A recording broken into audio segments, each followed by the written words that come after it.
This is the story of Alexander from Texas, who in 2019 became the first person in the world to drive a rickshaw from the southernmost point of Pakistan to the northernmost point. Let's go, baby. I went there whenever nobody else was going and when everybody else thought that it wasn't safe to travel. And I remember sitting in the airport and my hands were like shaking because I was so scared about what was going to happen. Aapka naam kya hai? Sitara. It's like a star, right? I love languages and I've been studying languages for a long time. So abhi aapka naam kya hai? मेरा नाम तनवीर हुसैन है. And so I've always decided to choose languages that have a large sort of population that speaks them.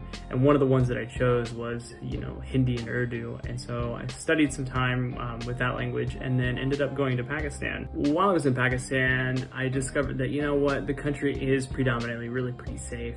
And I want to do something fun, which I decided was driving a rickshaw from one side of the country to the other side of the country in a journey that had never been attempted before.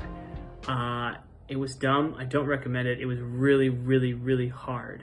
But the adventures that came out of it were pretty intense. The whole plan, or the whole reason that I chose to do the rickshaw trip is, number one, the rickshaw is extremely slow, which means that I have to stop all over the place and meet all sorts of different people and interact with people that you not normally interact with. Not only that, but it's a vehicle that's typically used as public transportation. And so, you get all sorts of people that approach an open-doored vehicle that you wouldn't normally approach in a car. And even more so than taking a motorcycle, because, people literally would just walk up and, sort of sit in the rickshaw. And so it's very, very comfortable for people to interact with, especially a white guy who has a cowboy hat. And secondly, I wanted to prove if an American in a cowboy hat could drive a super slow rickshaw across a country deemed terroristic, then it should be safe as long as he's able to survive. And that was the thing, is I did more than just survive. It was really just an incredible experience of understanding Pakistan in a way that was better than anything that I had ever read. So the rickshaw trip took 6 months total.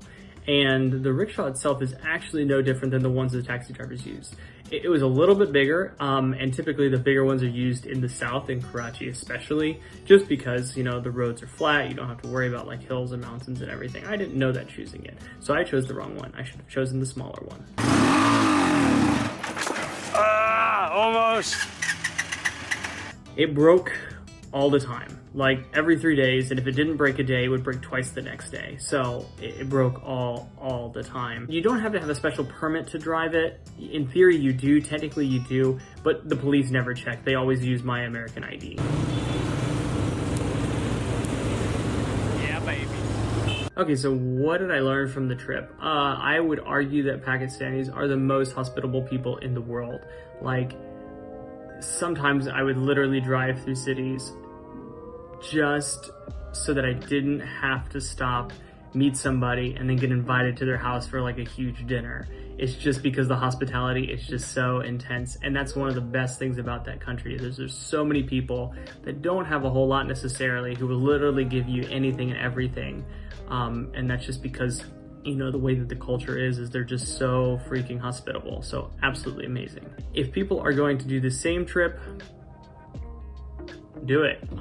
Just expect for everything to break down. Don't expect for anything to go the way you expected.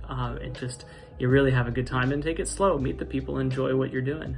The whole trip maybe cost around $3,000 to $5,000. And that's just because I spent a lot of time on the road. And then the majority of time, actually I say majority, I planned to sleep in the rickshaw. I actually had a bed built in the back of it. But the problem is the police wouldn't let me stay in the rickshaw out of safety concerns. And some of them were justified, some of them were not.